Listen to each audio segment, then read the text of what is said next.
Hello friends, welcome back to my YouTube channel. Welcome to Sandhya's Vlogs. ഇന്നത്തെ video എന്താണെന്നറിയോ? ഇത് നമ്മളൊരു പുറത്ത് പോയി ഒരു ഷൂട്ട് ചെയ്യുന്ന വീഡിയോ അല്ല കേട്ടോ.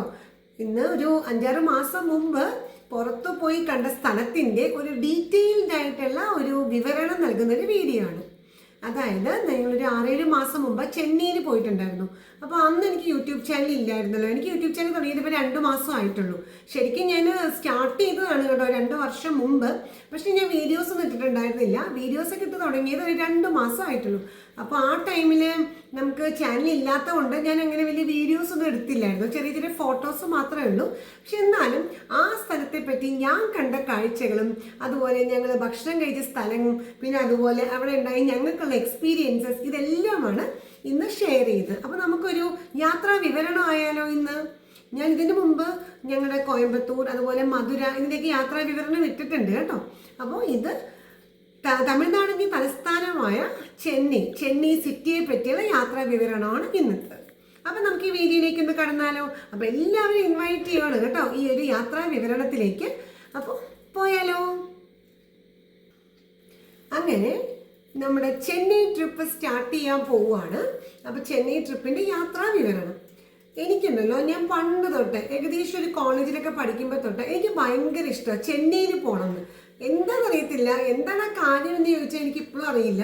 പക്ഷേ എനിക്ക് സ്വതവേ തമിഴ്നാട്ടിലെ എല്ലാ സ്ഥലങ്ങളും എനിക്ക് ഭയങ്കര ഇഷ്ടമാണ് കേട്ടോ. ഞാൻ ഈ പറഞ്ഞ പോലെ ഞങ്ങൾ കറങ്ങാനൊക്കെ ജസ്റ്റ് പോയി തുടങ്ങിയപ്പോൾ ഈ പറഞ്ഞ പോലെ കോയമ്പത്തൂർ മധുര തമിഴ്നാടാണ് ആദ്യം സ്റ്റാർട്ട് ചെയ്തത്. അത് നമ്മൾ കേരളത്തിൻ്റെ അടുത്ത് കിടക്കുന്ന സംസ്ഥാനം എന്നുള്ളതൊരു കാര്യം. അത് കൂടാതെ എനിക്ക് തമിഴ്നാട്ടിലെ ആൾക്കാരെ ഭയങ്കര ഇഷ്ടമാണ്.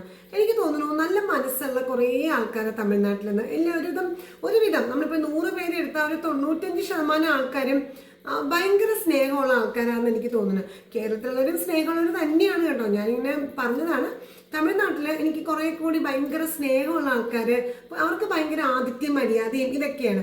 ഞാൻ ഈ പറഞ്ഞതിനോട് എത്രത്തോളം എൻ്റെ വ്യൂവേഴ്സൊക്കെ അതിനോട് യോജിക്കുന്ന എനിക്കറിയില്ല. എന്താണ് എല്ലാവരും അഭിപ്രായം ഇത് കേട്ടിട്ട്? ശരിയല്ലേ? ഭയങ്കര ആതിഥ്യം മര്യാദയും ഭയങ്കര സ്നേഹമല്ലേ തമിഴ്നാട്ടിലെ ആൾക്കാർക്ക്?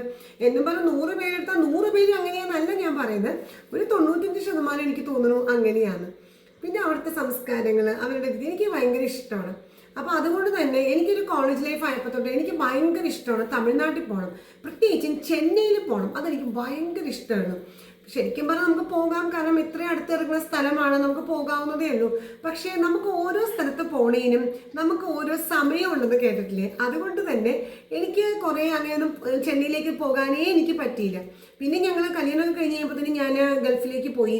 പിന്നെ അവിടെയായിരുന്നു കുറേ വർഷങ്ങൾ.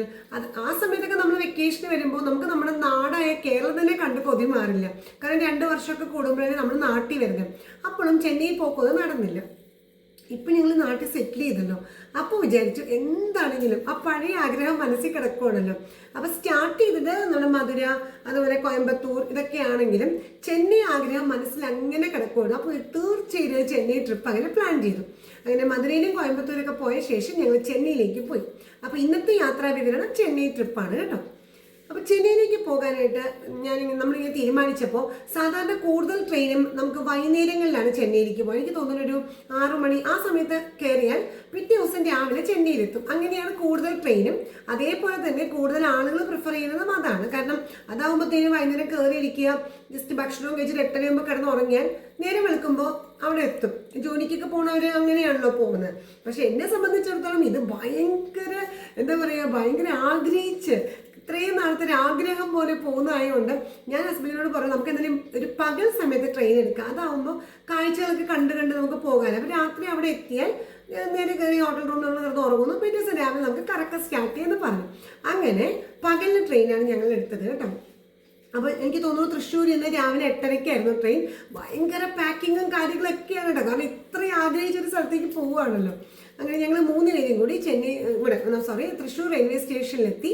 അവിടെ എത്തിയപ്പോൾ ട്രെയിൻ കാത്ത് നിൽക്കുവാണ്. അപ്പോൾ നമ്മുടെ ട്രെയിൻ എത്തി തൃശ്ശൂർ റെയിൽവേ സ്റ്റേഷനിൽ. അങ്ങനെ കയറി ഭയങ്കര സന്തോഷമായിട്ടുള്ളൊരു യാത്രയായിരുന്നു. പ്രത്യേകിച്ചും ഇത്രയും നാൾ ഞാൻ ആഗ്രഹിച്ചൊരു ട്രെയിൻ യാത്ര, ഡെസ്റ്റിനേഷൻ അങ്ങനത്തെ ആയിരുന്നല്ലോ. അപ്പോൾ അങ്ങനെ കയറിയിരുന്നു. അപ്പോൾ ഭയങ്കര എക്സൈറ്റ്മെൻറ്റ്, വളരെ സന്തോഷമായിട്ട് ഓരോ സ്ഥലങ്ങളൊക്കെ കണ്ട് പകൽ സമയമുള്ളൂ നമുക്കെല്ലാം കണ്ട് പോകാനും. അപ്പോൾ ഇവിടെ തൃശ്ശൂർ കഴിഞ്ഞു, അത് കഴിഞ്ഞിട്ട് വടക്കാഞ്ചേരി, ഷൊർണൂർ ആ ഭാഗത്തിൽ പോയപ്പോൾ പാലക്കാടേക്ക് എത്തിയപ്പോൾ ഞാൻ ഇങ്ങനെ വിചാരിച്ചു പോയി, ഇപ്പോൾ ബോർഡർ ആവാറായില്ല, അങ്ങനെ കോയമ്പത്തൂർ സ്റ്റാർട്ട് ചെയ്യുകയാണല്ലോ എന്നൊക്കെ വിചാരിച്ചിങ്ങനെ ഇരുന്നപ്പോൾ പെട്ടെന്ന് പാലക്കാട് അങ്ങോട്ട് കഴിഞ്ഞതും ട്രെയിനിൻ്റെ ചങ്ങല ആരോ വലിച്ചു. എന്ത് പറ്റി ഇപ്പോഴത്തെ ചങ്ങല, എവിടെയാണോ എന്തെങ്കിലും വരാൻ ചെറിയ എന്തെങ്കിലും കാര്യങ്ങളായിരിക്കും എന്ന് വിചാരിച്ചു. പക്ഷെ ചങ്ങല വലിക്കുന്ന സൗണ്ട് ഞങ്ങളുടെ കമ്പാർട്ട്മെൻറ്റിലല്ല, ഏതോ ഒരു കമ്പാർട്ട്മെൻറ്റിലാണ് ചങ്ങല വലിച്ചത്. അപ്പോൾ ട്രെയിൻ നിന്നിട്ട് കുറേ സമയമായിട്ടും ട്രെയിൻ പോകുന്നില്ല. പാലക്കാട് തന്നെ പറയാം, ഏകദേശം പാലക്കാട് ഭാഗത്താണ്. കുറേ സമയമായിട്ടും പിന്നെ ട്രെയിൻ പോകുന്നില്ല. അരമണിക്കൂറായി, 1 മണിക്കൂറായി, 2 മണിക്കൂറായി, ട്രെയിൻ പോകുന്നില്ല. അപ്പോൾ എല്ലാവരും തമ്മിൽ തന്നെ പറഞ്ഞു തുടങ്ങി, എന്ത് പറ്റിയാവോ ഈ ചങ്ങല വെച്ചിട്ട് ഇങ്ങനെ ട്രെയിൻ പോകാത്തത്. അപ്പോൾ ഞങ്ങളുടെ കമ്പാർട്ട്മെൻറ്റിലെ ആൾക്കാരൊക്കെ പതുക്കെ എണീറ്റപ്പോൾ എൻ്റെ ഹസ്ബൻഡും എണീറ്റ് ജസ്റ്റ് ഇങ്ങനെ ട്രെയിൻ ഇങ്ങനെ പുറത്തേക്ക് നോക്കി. സോ നമുക്ക് മനസ്സിലാവുള്ള ഒരു വളവ് ഭാഗമാണ്. അപ്പം വെച്ചാൽ ട്രെയിനിൻ്റെ ബാക്കി ബോഗികൾ ഇങ്ങനെ വളഞ്ഞിരിക്കുന്നത് നമുക്ക് എന്താണ് സംഭവം എന്ന് കാണാൻ പറ്റുന്നില്ല. കുറച്ച് കഴിഞ്ഞപ്പോൾ എന്താണെന്നറിയോ കണ്ടത്, ഒരു ആംബുലൻസ്. എനിക്കങ്ങോട്ട് ഭയങ്കര വിഷമമായി. എന്ത് പറ്റി ഇങ്ങനെ ഒരു ആംബുലൻസ് വന്നേക്കണു, പോലീസ് വന്നേക്കണു. എന്താ സംഭവം എന്നറിയോ, ഞങ്ങളുടെ ട്രെയിനിൽ യാത്ര ചെയ്ത ഒരാൾ മലയാളിയാണെന്നാണ് പറഞ്ഞത് കേട്ടോ. ഞാൻ നോക്കാൻ പോയില്ല. പുള്ളി ആ ട്രെയിനിൻ്റെ പടികളിൽ ഇരുന്ന് അങ്ങനെ ഒരു സ്വഭാവം ചില ആളുകൾക്ക് ഉണ്ടല്ലോ, ട്രെയിനിൻ്റെ സീറ്റ് ഉണ്ടെങ്കിലും ശരി. പക്ഷേ ജനറൽ കമ്പാർട്ട്മെൻറ്റിലായിരുന്നു പുള്ളി.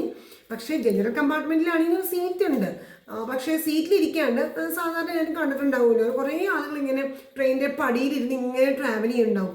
പെട്ടെന്ന് അങ്ങനെ ട്രാവൽ ചെയ്തൊരു പയ്യനാണ്, പെട്ടെന്ന് കൈ തട്ടി പുള്ളി വീണു, ട്രെയിനിൻ്റെ അടിയിലേക്ക് വീണു. പിന്നെ ബാക്കിയുണ്ടോ, ട്രെയിനിൻ്റെ അടിയിലേക്ക് വീണ ആളപ്പം തന്നെ മരിച്ചു. അതുകൊണ്ടാണ് ആ കമ്പാർട്ട്മെൻറ്റിലുള്ള ആൾക്കാർ ചങ്ങല വലിച്ചിട്ടാണ് ട്രെയിൻ നിന്നേക്കണത്. നമ്മൾ ഈ ബാക്കിലേക്കുള്ള ആൾക്കാരൊന്നും അറിയുന്നില്ലല്ലോ. ചങ്ങല വലിച്ചത് മനസ്സിലായി, എന്താണ് കാര്യം ഏതാ കാര്യം എന്നൊന്നും മനസ്സിലായില്ല. അപ്പോൾ ഇങ്ങനെ ഹസ്ബൻഡ് പുറത്തേക്ക് നോക്കി പിന്നെ ആൾക്കാരെല്ലാവരും ഇങ്ങനെ പറയാനുണ്ട്, ഇങ്ങനെ ഒരു ആൾ മരിച്ചു. എനിക്കിപ്പോൾ ഭയങ്കര വിഷമമാണ്. നമ്മൾ ഭയങ്കര എക്സൈറ്റഡ് ആയിട്ട് ഭയങ്കര ത്രില്ലിംഗ് ആയിട്ട് പോകാനായിട്ട് നമ്മളിങ്ങനെ ട്രെയിനിൽ കയറിയപ്പോൾ ഇങ്ങനെ ഒരു ഭയങ്കര ദുഃഖകരമായൊരു വാർത്ത കേട്ടത് എനിക്ക് ഭയങ്കര വിഷമമായി. എനിക്ക് മാത്രമല്ല ട്രെയിനിൽ എല്ലാവർക്കും അത് ഭയങ്കര കാരണം നമ്മൾ കേട്ടിട്ടുണ്ട്, പേപ്പറിലൊക്കെ ന്യൂസ് ഇങ്ങനെ കാണുന്നുണ്ട് ട്രെയിൻ അടിയിൽപ്പെട്ട് മരിച്ചു. അതൊക്കെ നമുക്ക് ഭയങ്കര സങ്കടം തന്നെയാണ്. പക്ഷേ പ്രത്യേകിച്ച് നമ്മൾ ട്രാവൽ ചെയ്യുന്ന ഒരു ട്രെയിനിൽ അങ്ങനെ ഒരു സംഭവം, ആ പാളത്തിൽ അങ്ങനെ ഒരാൾ മരിച്ചത് ഭയങ്കര വിഷമമായി പോയി.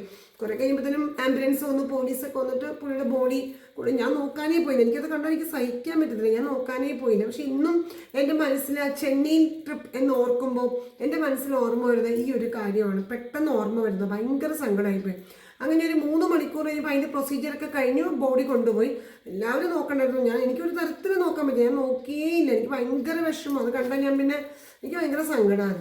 അപ്പോൾ ഞാൻ നോക്കിയില്ല കേട്ടോ. അപ്പോൾ ഇങ്ങനെ പറഞ്ഞു, അപ്പോൾ മലയാളിയാണോ മലയാളിയാണെന്ന് തോന്നുന്നു എന്നെല്ലാവരും പറഞ്ഞു. എന്താ ചെയ്യുക, അങ്ങനെ ഒരു വലിയൊരു സങ്കടം ഞങ്ങളുടെ ചെന്നൈ ട്രിപ്പിലുണ്ടായി.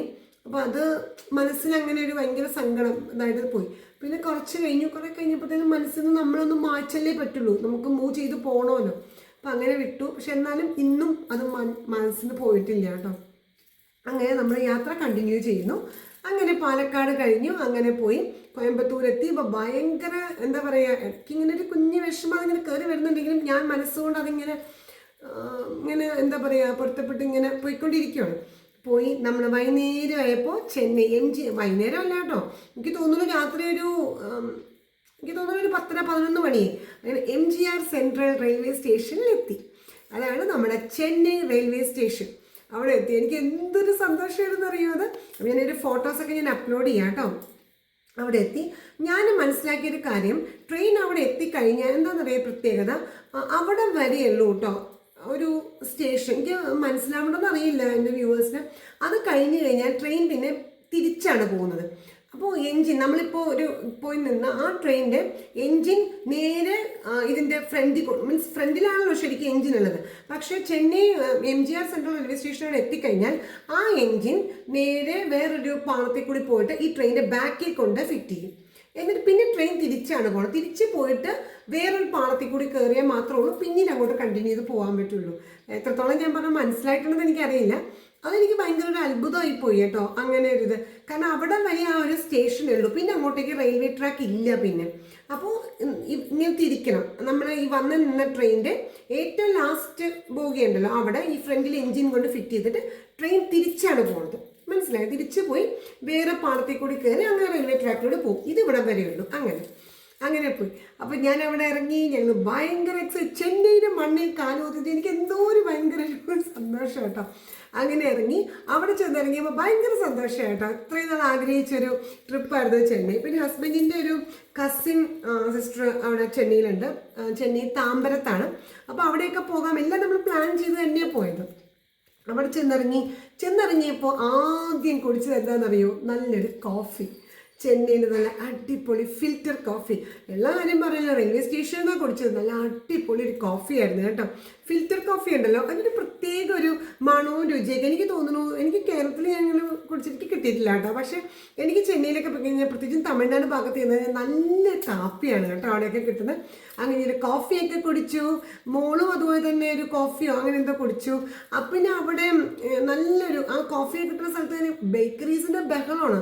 ഒരുപാട് സ്വീറ്റ് ഐറ്റംസ്, നമ്മൾ പോലും കാണാത്ത ടൈപ്പ് പേട, അലുവ എന്ന് വേണ്ട, ലഡു, ജിലേബി, എല്ലാ സാധനം റെയിൽവേ സ്റ്റേഷൻ്റെ അവിടെ തന്നെയാണ്. ബേക്കറി റെയിൽവേ സ്റ്റേഷനിൽ തന്നെയാണ്, അവിടെയുണ്ട്. അപ്പോൾ അതൊന്നും അപ്പോൾ വാങ്ങിച്ചില്ല, കാരണം രാത്രി 10:30 കൊണ്ട് വാങ്ങിച്ചില്ല. പിന്നെ ഞങ്ങൾ ട്രെയിനിൽ നിന്ന് തന്നെ ഡിന്നർ കഴിച്ചു. ഒരു 8 മണിയായപ്പോഴത്തേനും ചപ്പാത്തിയും കറിയും ട്രെയിനിൽ നിന്ന് തന്നെ കഴിച്ചത്. അതുകൊണ്ട് അതിനെപ്പറ്റി പ്രത്യേകിച്ച് ഒരു വലിയ ഡിന്നറൊന്നും അല്ല, ട്രെയിനിലെ സാധാ ഭക്ഷണം, ചപ്പാത്തിയും മുട്ടക്കറിയൊന്നും ഞാൻ കഴിച്ചത്.